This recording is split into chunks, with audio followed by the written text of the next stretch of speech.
Dalangin ko po, Ama, na sa bawat oras na ito, buksan mo ang aming spiritual eyes at tunay nga, O Diyos, makita namin ang katotohanan. Iwaksin namin sa aming buhay ang lahat ng kamalian na nasasaad ayon sa iyong salita, O Diyos. At dalahin po namin, Ama, na lumakad kami, Panginoon, sa liwanag ng iyong banal na Espiritu at sa patnubay, Panginoon, ng iyong mga salita na ibinigay sa amin. Lord, in the mighty name of Jesus, huwag kaming magtiwala sa sarili naming karunungan. Huwag kaming magtiwala sa aming lakas. Huwag kaming magtiwala sa anumang pinanggagalingan ng aming pamumuhay, Panginoon, pangangailangan. We pray, Lord, na sa iyo lamang kami magtiwala at ang lahat ng bagay na kailangan namin ay daragdag mo. Sa tunay nga, O Diyos, tumakad kami, Panginoon, at patuloy na magpasakop sa iyong paghahari sa aming buhay, sa pangalan ng Panginoong Hesukristo. Amen. Hallelujah. Palakpakan po natin ang ating Diyos na buhay. Glory to God. Sabado na naman, so tomorrow is Sunday. So another Jesus Day. So napakasarap isipin that from Monday, Tuesday, Wednesday, Thursday, Friday, hanggang Saturday and Sunday, Jesus is Lord over our family, our lives. No? Napakasarap pag merong Diyos na nag-iingat at gumagabay sa atin. Kaya sa to, hallelujah, bakit hindi nyo ilagay sa comment section ng ating FB Live that God is good, God is great. Amen? God is good from Monday to Sunday. God is great. Sabi nga natin, 24 hours a day, 7 days a week. Amen? Declare it. No? Magpasalamat tayo sa Diyos na tunay nga sa linggong ito, pawang kabutihan ng Diyos ang ating nararanasan. Kahit nga mayroong pagsubok, kahit may problema, kahit may pandemya, kahit may mga krisis sa bayang ito, tunay nga, ang pag-iingat ng Diyos ay hindi nawawala sa atin. Bawat oras, segundo, minuto at araw, ang Diyos ay tapat sa sinumang nananalig sa Kanya. Amen. Hallelujah. Glory to God. Patuloy po tayong mag-declare God is good. Thank you for the 7 days sa buong linggong ito ng Kanyang katapatan sa atin. Now, hallelujah, patuloy tayong pag-aral ng Kanyang salita. Ihanda natin ang ating puso at isipan. Hallelujah. Tunay nga na sa bawat oras na ito, nakikita natin, mga kapatid, the book of Job, sabi nga natin, is a book that reveals to us the heart of a righteous person, and that is the heart and life of Job. At the same time, na makikita natin sa mga susunod na kabanata ng aklat na ito, ang puso ng Diyos. Where is God when we are facing trials, sufferings, and hardship? Dito nakita natin, mga kapatid, at dito makikita natin that never God will be against His children. Though He may be silent when we are in the midst of trials, suffering, but He has a plan. He is in control. At higit sa lahat, ang lahat ng bagay, kahit pa gaano kahirap ang dumating sa ating buhay, He can turn that. He can turn your mourning into dancing. He can turn your sadness into joy.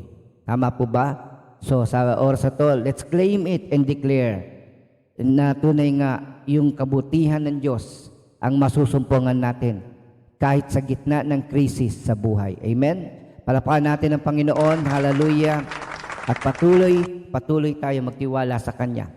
Now, dito po sa kabanatang ito, no? Sabi nga tumahimik na yung tatlo, kaibigan niya.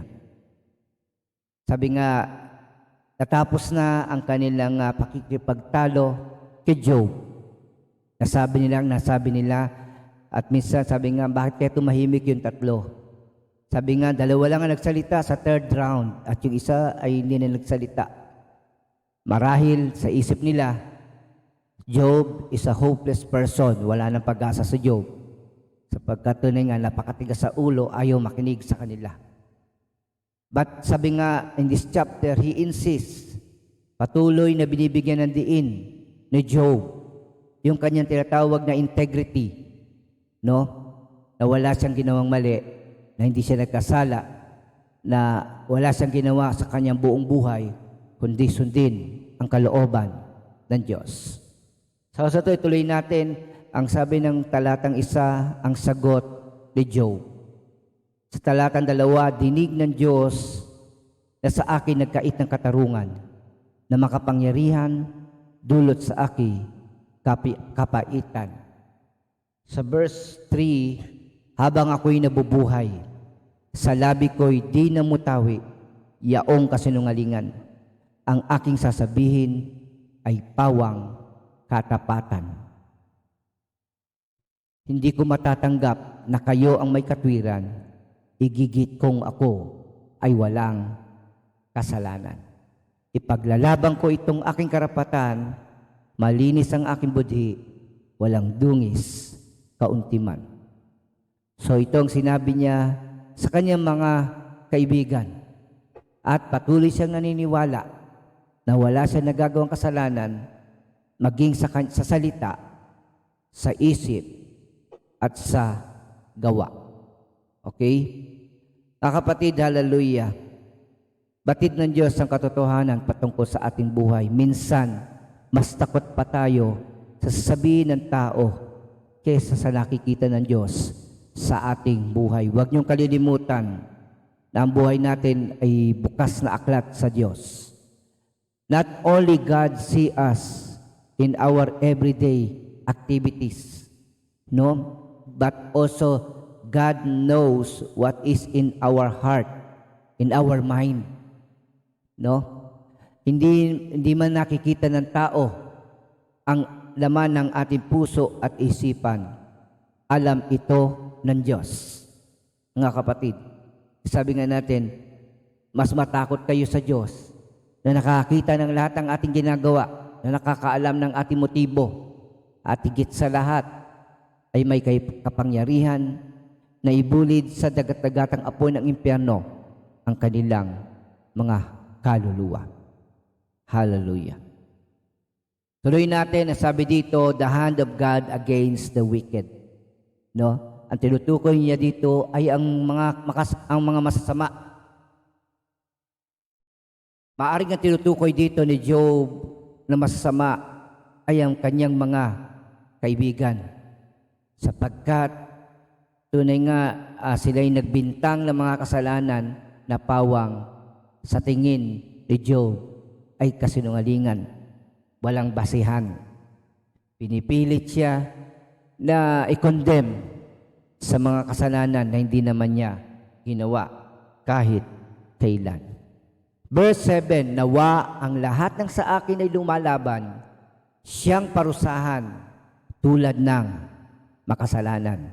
So dito ang tinutukoy niya ang kanyang mga kaibigan na dapat tumutulong sa kanya. Sa halip ay sila pa ang nagdidiin sa kanya at patuloy na kinokondem siya sa buhay niya na makasalanan. Ulitin ko, para sa kanyang mga kaibigan, ang kasalanang nagawa niya ay, sabi nga, nakikita sa kahirapan na kanyang dinaranas. Kung siya ay hindi nagkasala, mga kapatid, sabi nga, hindi siya magdaranas ng kahirapan. But we know the truth.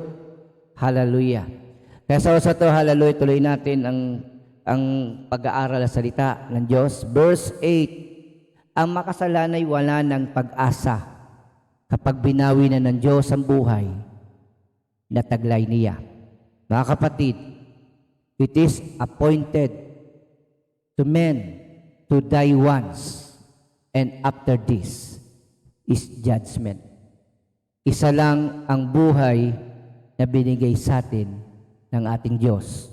hindi dalawa, hindi tatlo, hindi siyam. Kaya nga kapatid, hallelujah, wala ng pag-asa ang makasalanan kapag wala na siyang buhay.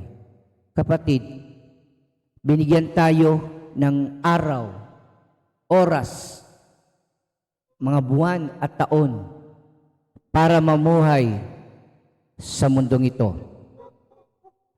Sa bawat araw ay binigyan tayo ng pagkakataon ng Diyos na magsisi at lumakad sa kanyang katotohanan.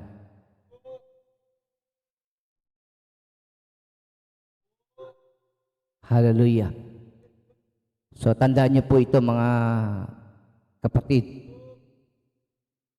Tandaan niyo po yung mga bagay na yan. That it is appointed to men to die once, and after this is judgment. Hallelujah. Sa bawat araw is a day of salvation for each and every one of us. Huwag niyo po kakalimutan yung bagay na yan. Kung hindi tinanggap ng tao ang Panginoong Jesucristo habang siya'y nabubuhay, hindi siya makakaasa ng kaligtasan sa kabilang buhay. Wala nang mangangaral doon. Wala nang magtuturo sa kanila kung ano ang mabuti at kalugod-lugod sa ating Diyos. Hallelujah.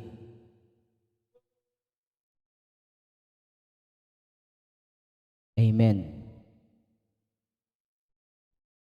Tuloy natin, dinggin kaya ng Diyos ang kanyang panawagan kapag siya'y sumapit sa hirap at kaguluhan. Kaya ang taong masama, nananatili sa kanya ang puot ng Diyos kung hindi siya mananalig at isusuko ang kanyang buhay sa ating Diyos. Hallelujah. Kaya kapatid, hallelujah, ang sino man na tumanggi, na tanggapin ang Panginoon sa Kristo habang sila'y nabubuhay dito sa mundong ito, ay hinatulan na. Pero at sino mang nananalig sa Panginoon, ay tunay nga makararanas siya ng kaligtasan, nagmumula sa Diyos, at ang bunga nito ay buhay na walang hanggan sa piling ng Ama sa kalangitan. Nakakalungkot isipin na ang taong masama, iniisip niya na ang buhay niya ay walang katapusan. Iniisip niya na wala nakakita sa kanyang kasalanan. Na kapag gumawa siya ng pananakit, pagnanakaw, pag-iimbot, o pagbibigay ng kawalan ng katarungan, ay tunay nga, walang Diyos na hahatol sa kanya. Pero ang katotohanan ay kabaliktaran. Nabibilang na ang araw ng masama sa mundong ito. Hindi totoo na dumarami sila. Ang totoo na babawasan ang araw nila at darating ang panahon na lahat ng kanilang ginawa ay bibigay sulit nila sa Diyos. Sa pagitan ng mabuti at masama, ang taong nanalig sa Panginoon ay pinalaya na, pinatawad na. At mula sa araw na tinanggap niya ang Panginoon, andun ang gabay, ang liwanag ni Kristo. Kaya nga sabi nga natin, nung wala si Kristo sa buhay natin, wala tayong kapangyarihan sa kasalanan, sa masamang bisyo, para tayong mga alipin na sunod-sunuran lamang, hindi makapagdesisyon sa sarili natin, kundi tayo ay ginagabayan ng ating pita ng laman, no? Ng ating pagkagahaman sa kayamanan, pagkagahaman sa mga bagay sa sanlibutan ito. Pero nang si Kristo ay dumating sa ating buhay, naranasan natin ang kanyang pagpapala, ang kanyang pagpapalaya. Hallelujah. Tuloy natin mga kapatid, no? Patungkol ito sa mga masasama. Ano ang kahinatnan ng taong masama? Tuloy natin sa verse 10, siya kaya ay manalig sa makapangyarihan at humibig sa kanya sa lahat ng araw. Sa wikang Ingles, I will teach you concerning the hand of God what is with the Almighty, I will not conceal. Hindi ko itatago. We are talking about the hand of God, yung kalooban ng Diyos. The hand of God means anything and everything. Ba't ko sila sabi? Dito sa Job 27, this hand of God, ang kahulugan nito ay ang kalooban ng Diyos sa mga masasama. But also, we know that the hand of God over the weak, over the righteous people, over the children of God, it's different. Kung mabigat ang kamay ng Diyos sa makasalanan, ang kamay naman ng Diyos sa mga matuwid ay nag-iingat sa kanila, nagpapala sa kanila, at patuloy na naglalayo sa kanila sa gawa ng kaaway, sa gawa ng kasalanan. Amen? Ang sabi dito sa verse 11, ang kalooban ng Diyos sa inyo'y sasabihin at aking ihahayag ang ibig niyang gawin. Ang lahat ng ito'y inyo namang nalalaman. Gayunman, salita niyo'y pawang walang kabuluhan. So nasabi niya to sa kanyang mga kaibigan, sa kabila na ang karunungan at kaalaman patungkol sa Diyos ay kalat hayag sa lahat ng dako. Mula sa kanyang mga nilikha, creation, no? Maging sa ating konsensya. So meron tayong tinatawag na alarm, warning sa ating buhay. Na kahit hindi mo alam, naturally, instinct, nalalaman natin yung tama at mali. Kaya nga, pag tayo ay pumapasok sa trabaho, sa eskwelahan, hindi sasabihin ng inyong magulang, anak, huwag kang papatay. No? Muwi ka ng maayos. So, hindi nila sasabihin yun. Bakit? Sapagkat alam natin, masama ang pumatay. Huwag kang magnanakaw, ha? So, alam natin ang mabuti at masama. Kaya kapatid, hallelujah, makatarungan ang ating Diyos. Susunod na talata, sa masama ay ganito ang inihanda ng Diyos. Sa mararahas ay itong ganting iaabot. Hallelujah. Magkakaanak sila ng marami, ngunit papatayin sa tabak at daranas ang gutom ang kanilang mga anak. Ang buhay na matitira, salot naman ang papatay. Ang kanilang mga balo, hindi sila tatangisan. So ito mga talatang ito, nakikita natin ang kahinatnan ng mga masasama. Maging ang kanilang mga iniingatan, mga mahal sa buhay, ay magdaranas, no? Magdurusa sila dahil sa kasalanan na naghari sa kanilang buhay. Kahit siya makatipo ng malaking kayamanan o kaya ay magkaroon ng maraming kasuotan, isa man sa mga yo'y di niya pakikinabangan, mapupunta sa matuwid ang lahat niyang kayamanan. Amen? Sapot lamang ng gagamba ang katulad ng kanyang bahay o para lamang silungan ng mga bantay. So, tinatawag natin sapot, no? Madaling maputol, madaling masira. Hangin pa lang, mawawasak na. So, walang security o walang seguridad ang taong masama. Ang sabi niya dito, para lamang silungan ng mga bantay. No? Alam niyo po yung guardhouse, no? Bahay yun, maaaring gawa sa kahoy o sa bato, but still, hindi enough para i-secure ang buhay nila, lalo na sa panahon ng mga bagyo at natural calamities.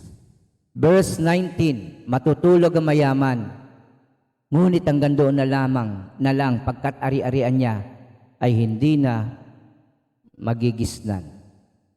Kasawi ang sunod-sunod, ang sa kanya ay daratal, tatangayin ng ipo-ipo sa gitna ng kadiliman. Parang kita niyo po dito yung sinasabi ni Job, no, na kasawian ang darating sa masama. Okay?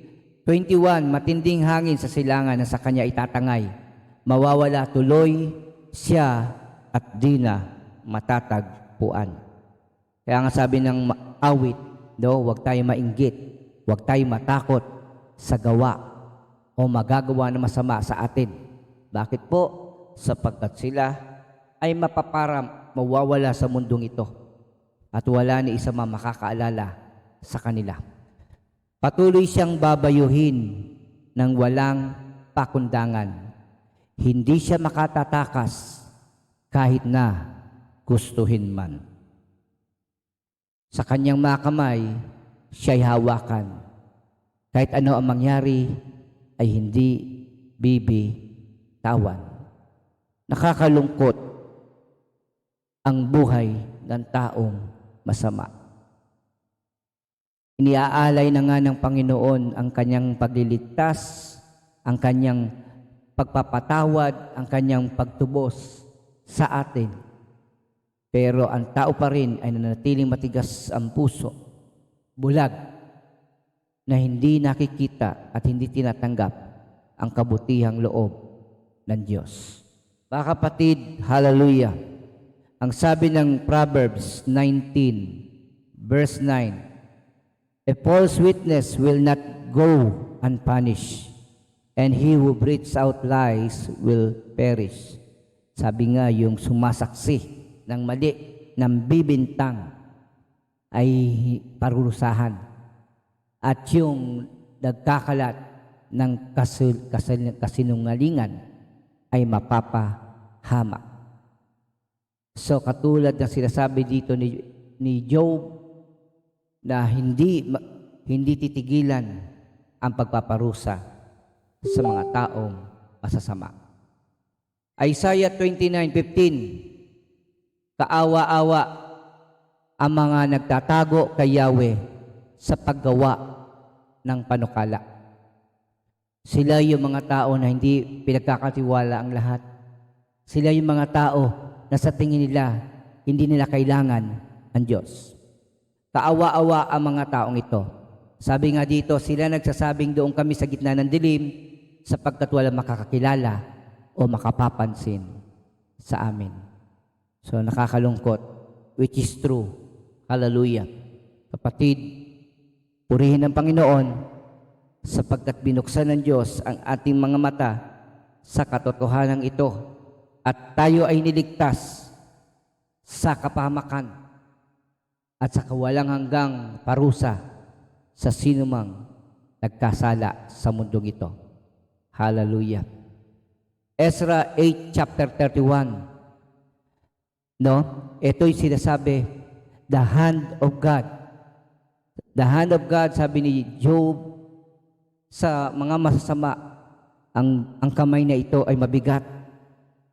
Ang kamay na ito ay nagpaparusa. Pero sa mga anak ng Diyos, sa mga nananalig sa Kanya, the hand of God has a different meaning.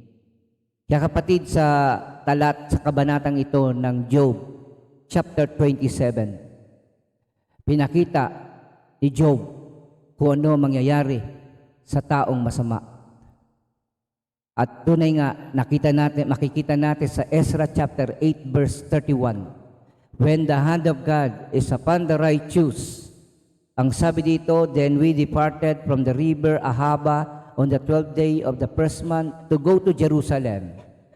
The hand of our God was on us, and He delivered us from the hand of the enemy and from ambushes by the way.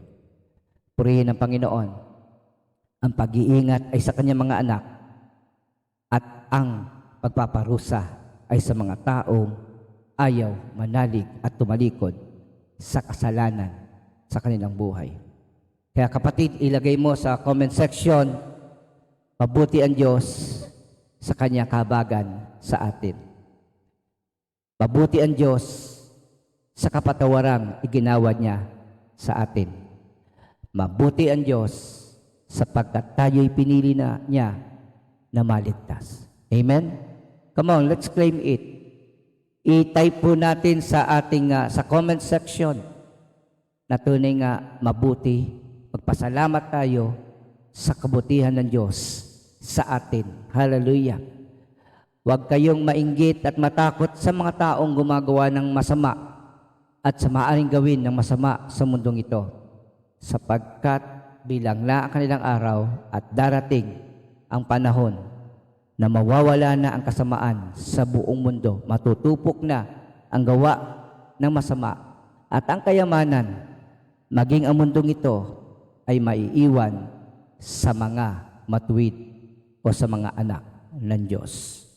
Purihin ang Panginoon, purihin ang ating Diyos. Ang Diyos ay tunay na mabuti. Ang Diyos ay tunay na makapangyarihan. God is good. God is great. Alam niyo po, isa sa pinakamalaking himala ng Diyos ay ang kaligtasan nating nanampalataya sa Kanya. Napaka-imposibleng maligtas ang tao, pero sa Diyos ay walang imposible. At ang Kanyang pamamaraan ay hindi abot ng ating isipan. Sa tunay nga, ang ating kaligtasan ay binayaran sa napakataas ng halaga sa pamagitan ng bugtong niyang anak na si Jesucristo na ating Panginoon at sariling tagapagligtas. Purihin ang Diyos. Pasalamatan natin siya. Araw ng linggo bukas, unahin natin ang Kanyang kaharian. Pasalamatan natin ang Panginoon at ipagkatiwala ang susunod ng mga darating na araw. At huwag tayong manangan sa sarili nating lakas at karunungan. Magtiwala tayo sa Kanya at maging gabay natin ang Kanyang salita. At patuloy tayong humiling sa Panginoon na puspusin niya tayo. Puspusin niya tayo ng Kanyang banal na Espiritu, katulad ng kapuspusan na binigay niya sa mga taong nagtiwala sa Kanya.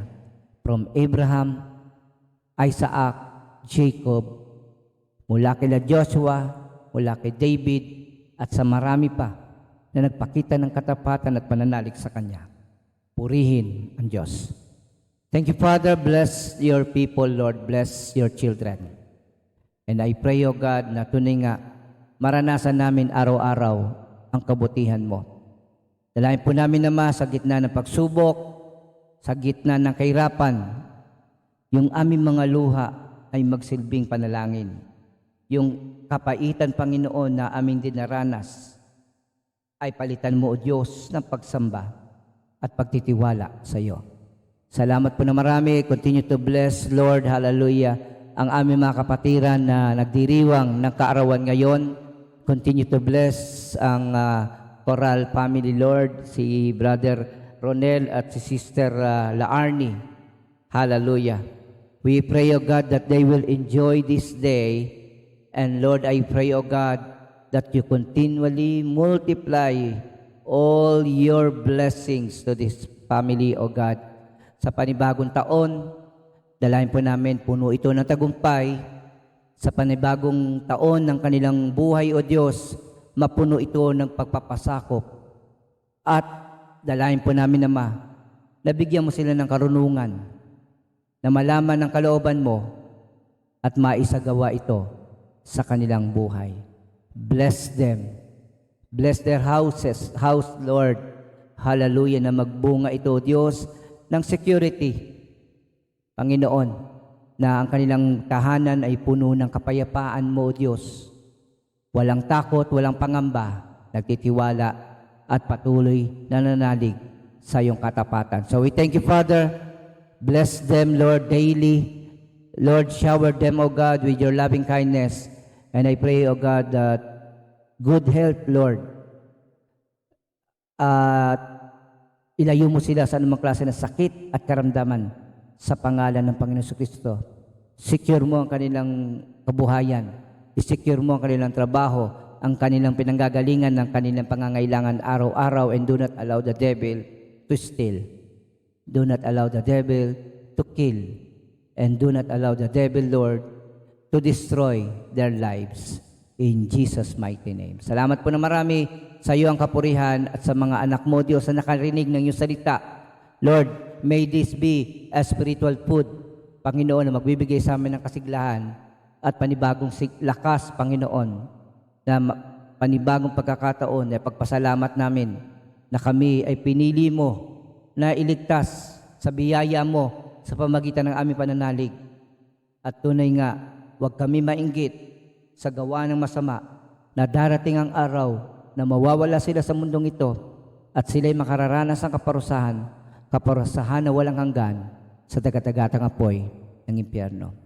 Lord, dalahin po namin, O Diyos, na marami pa kami maabot na kaluluwa upang madala sa iyong harapan, upang mapalaya mo po, O Diyos, sa pamagitan ng mabuting balita. Bigyan mo kami ng katapangan, bigyan mo kami, Panginoon, ng lakas, ng tapang, Panginoon, na ipahayag ka araw-araw sa lahat.